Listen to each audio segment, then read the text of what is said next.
Do you have an operations manual? You want more sales? You want more money? Do you want more success? This is how, and Penny Hopkinson is going to show us how. Let's get to it. Have you ever been bored by a speaker? Why? Would you be happy being a boring speaker? Of course not. Well, I have been bored by speakers for decades, and I decided to change the world. Change the world. I created Storytizing, my signature training that will make you interesting, make you energized, make you more successful. It will have people wanting you to talk to them and to their organizations. It will get you booked on more stages. And isn't that what you really want? Storytizing. You need the training. I am the trainer. Hey, reach out to me, SteveSapatoSeminars.com. Hey, I'm Steve Sapato, and you're listening to the Know, Like, and Trust podcast, where we help you find out how you can make more money, be happier, be healthier, and experience a growth in your business. And today I'm blessed to have Penny Hopkinson on the show. And I'm telling you, I just asked her a question, and I'm going to go back and ask it again, because she said, Penny, what do? You teach people how to do what? I help them create engaging, dynamic operations manuals so that people can actually read them. Doesn't that sound dull? Yeah, it does. Operation. But let's face it, why do I need an operations manual? Well, if you have a system, you need to document it some way or another.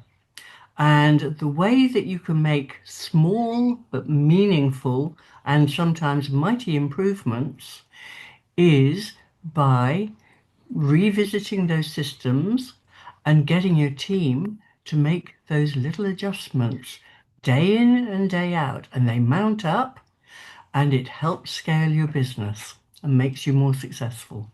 You know, isn't that the truth? I think, matter of fact, I'm trying to put down, I've only lived here in Sebring for about 3 years, and I'm trying to put together a small business workshop, one-day workshop, where I teach people 20 things. I said, here, I'm going to teach 20 things in this workshop. And it's little things, because that's exactly where the money is made. People don't understand it. They think, oh, I'm going to do this, right? But it's like you say, the operations manual. I'll guarantee you that now you tell me, I'm going to say 80% of all small businesses don't have an operations manual.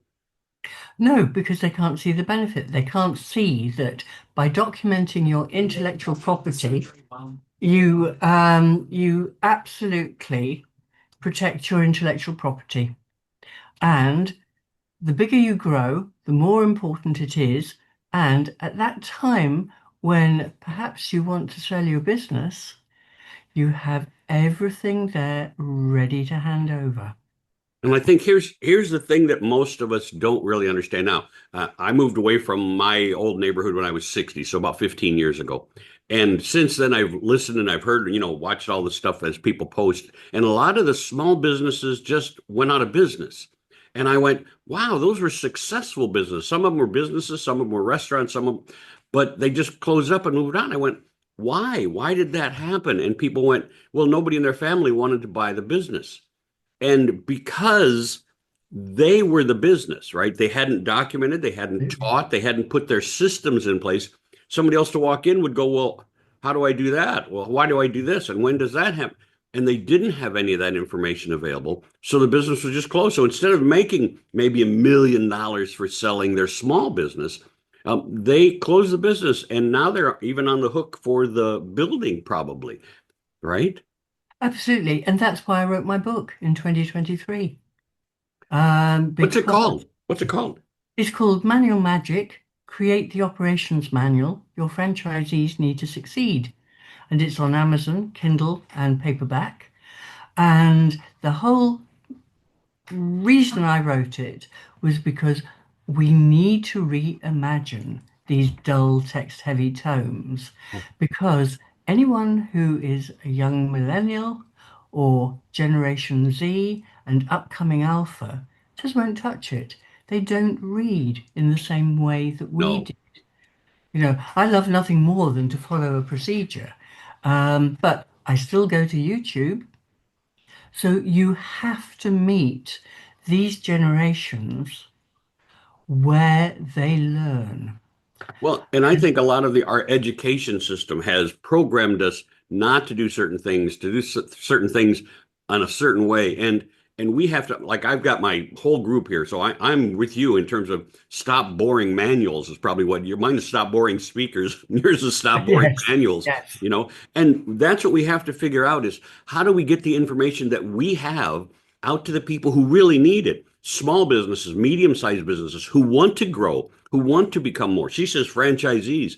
Maybe you've thought about franchising your business, right? Maybe you've thought about how do I expand it? Well, guess what? If you don't have systems in place, documented systems, right, Penny?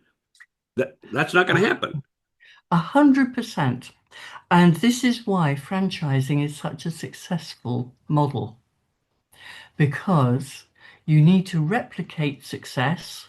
In order to replicate success, particularly in the UK, you must legally have an operations manual. It's not the same in the States, but in the States, it's best practice. But if you look all the way around the world, a manual is necessary. But we need to reimagine, reinvent it, because going forward, if somebody doesn't read it, what's the point of doing it? And you do not get that return on your investment. Somebody came to me not so very long ago and said, Penny, we've got an 800-page manual and we'd love you to update it because it is so out of date. So I said, right, okay. What is the average age of your franchise owners? It's about 40. What about your teams? They're about, let's say, 20, 25, 29, maybe early 30s. Okay, you want to redo 800 pages of text. It's going to cost you a fortune. It takes too long, and nobody is going to read it. It's going to be very effective of holding open your door, but it's not going to do anything other than gather dust. Wow. Oh, right. Well, what do we do? Yeah, what do we do? Yeah. So what we do is we take a bottom-up approach instead of the franchisor or the head office always creating Yeah, procedures. They're not at the coalface, are they? no. Ah, so where do you get the most improvements to the system? Let's say you've got something like, well, let's say a McDonald's, a Subway, um, Krispy Kreme, any of the really, really big ones, Starbucks. What you need to do with a huge network in particular is go to the coalface. How do they make these little improvements? Get them to put this on their smartphone. Take a little video steps. Do a sequence. Put it up on a dedicated knowledge sharing platform so that you can turn it into a QR code. And let's say the barista is new, has only ever watched somebody strip down the coffee machine at the end of the day to clean it. Can't quite remember those steps. Ah, there's a QR code on the side of the machine. Take your cell phone, capture the QR code, it goes straight into the procedure. If it's noisy, you don't have to listen to it, but the captions, very simple captions, can be translated into any language of your choice, and you can follow the steps at your pace. Isn't Job. that what an incredible thought, that you have there? You've got on the side of your equipment, you've got a QR code that shows people how to use it. Now, might be a 3-minute video, might be a 7-minute video, whatever it takes to process that.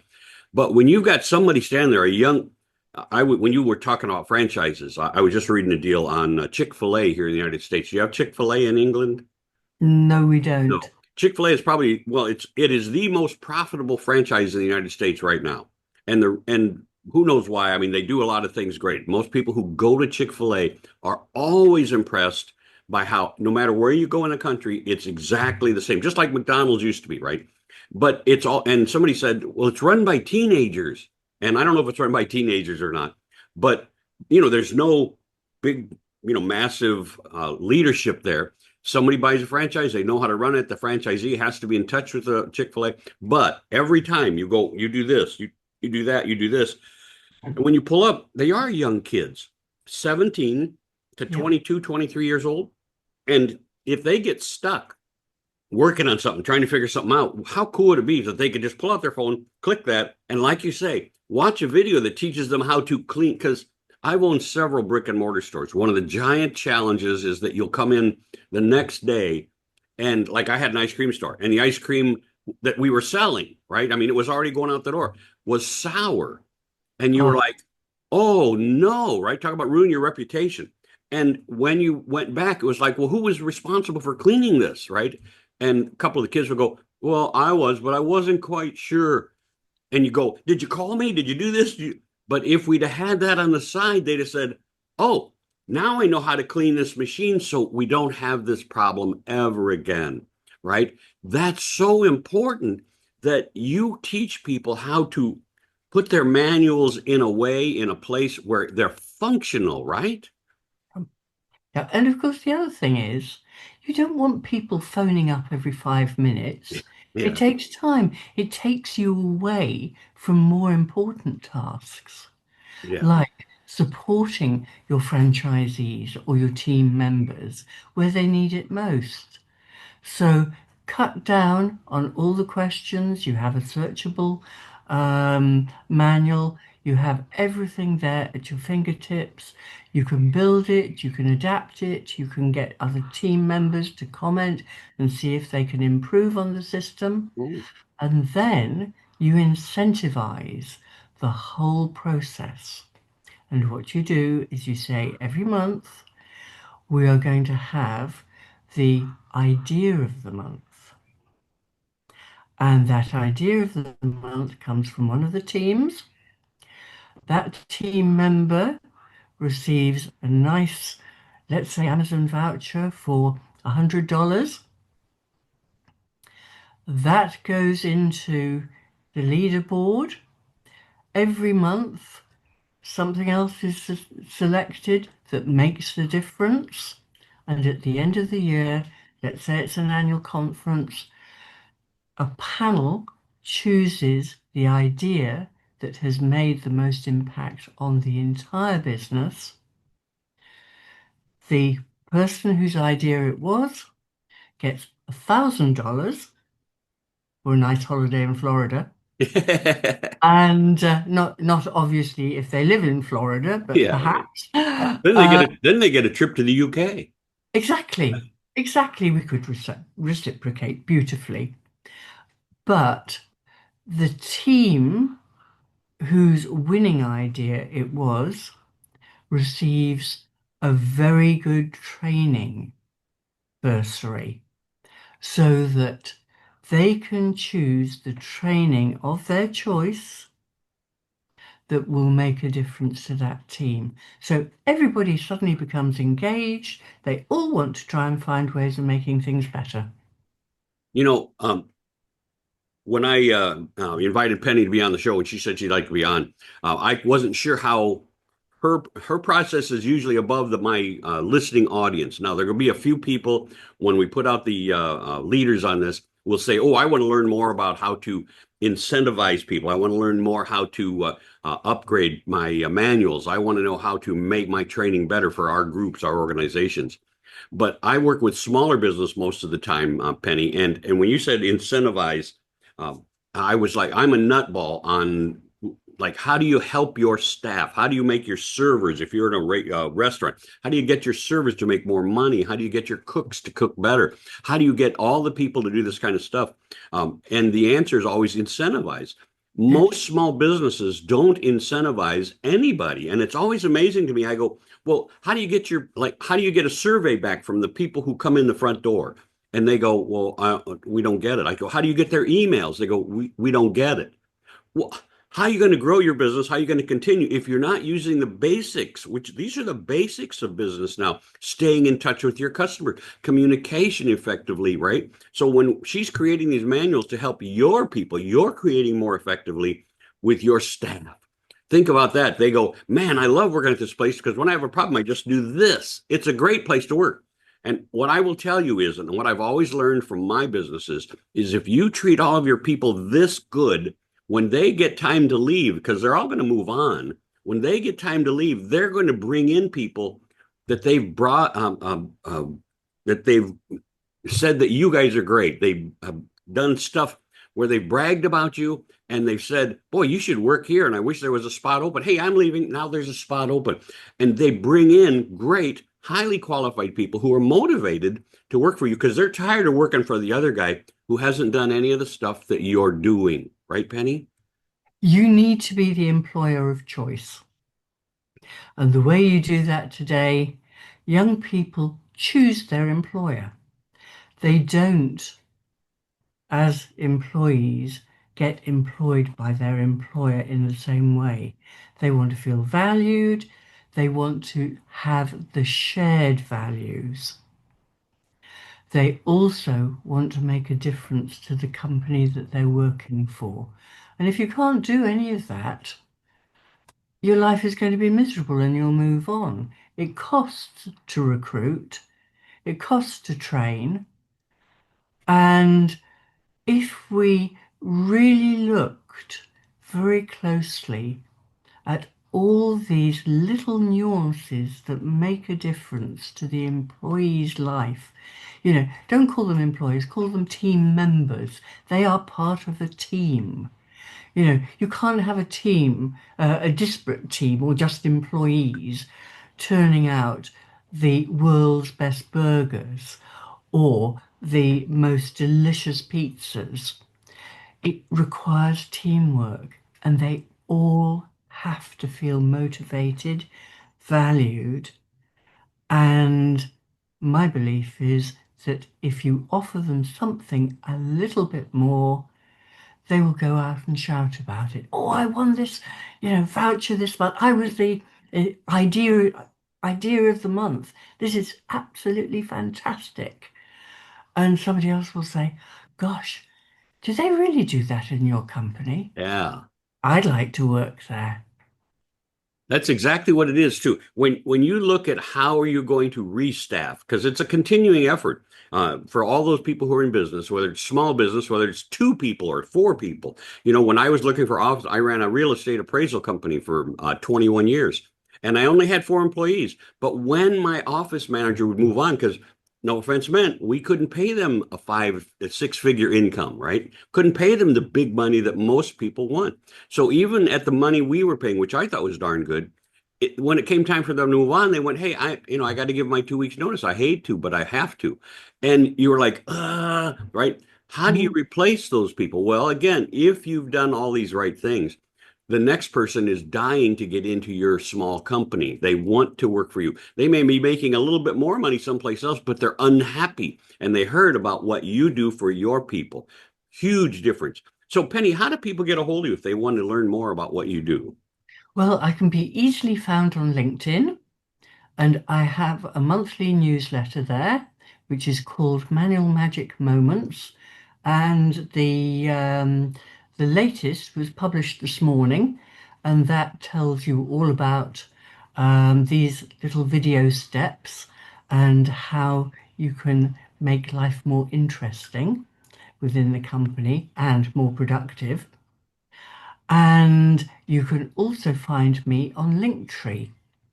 So, Linktree. yes, where I have all the podcasts, both websites, which is my author website. You can also order a copy of Manual Magic. So, linktree.com. It's www.linktree, which is linktr.ee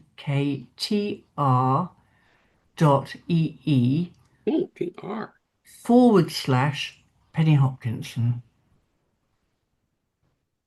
Okay. So, linktr dot ee, right? So, Yep. interesting way to do it, but and her spelling of her name is Penny, Penny, just like you'd think. Hopkinson, Hopkinson. I'll do that again because you probably just reached for your pencils. Penny is right, just like you spell the penny, Penny. Hopkinson, Hopkinson.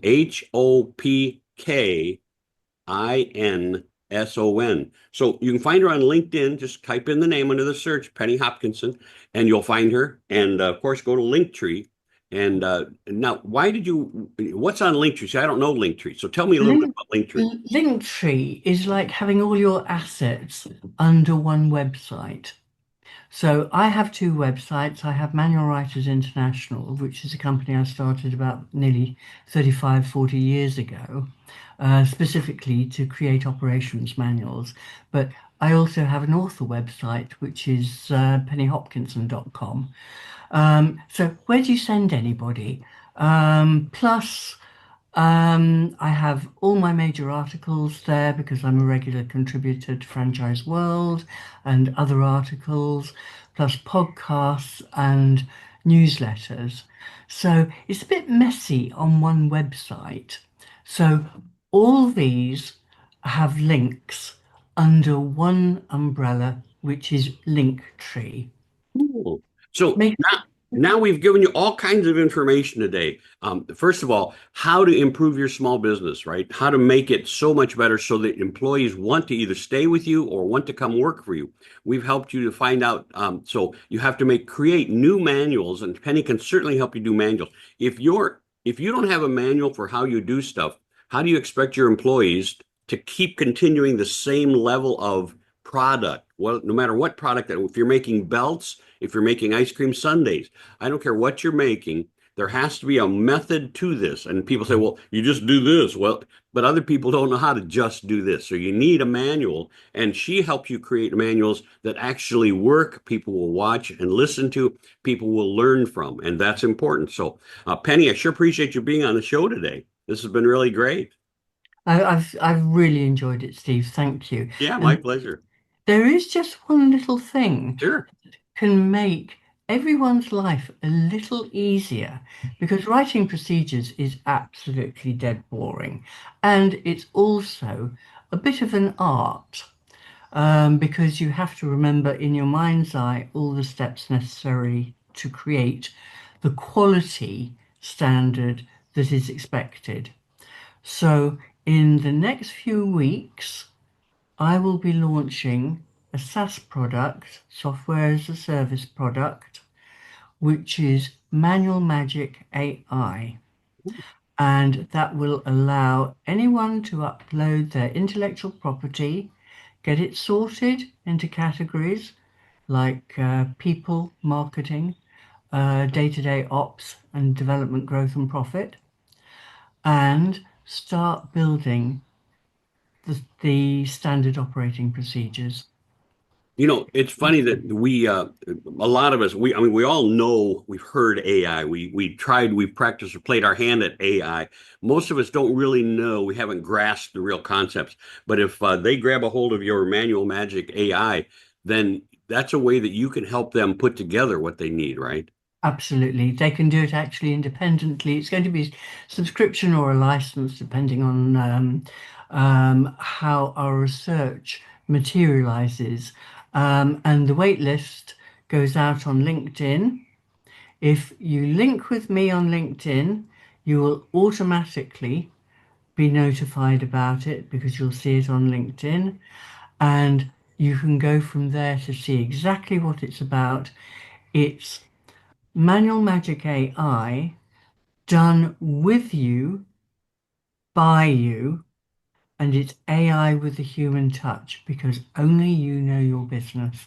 AI can't possibly put the DNA that is your business.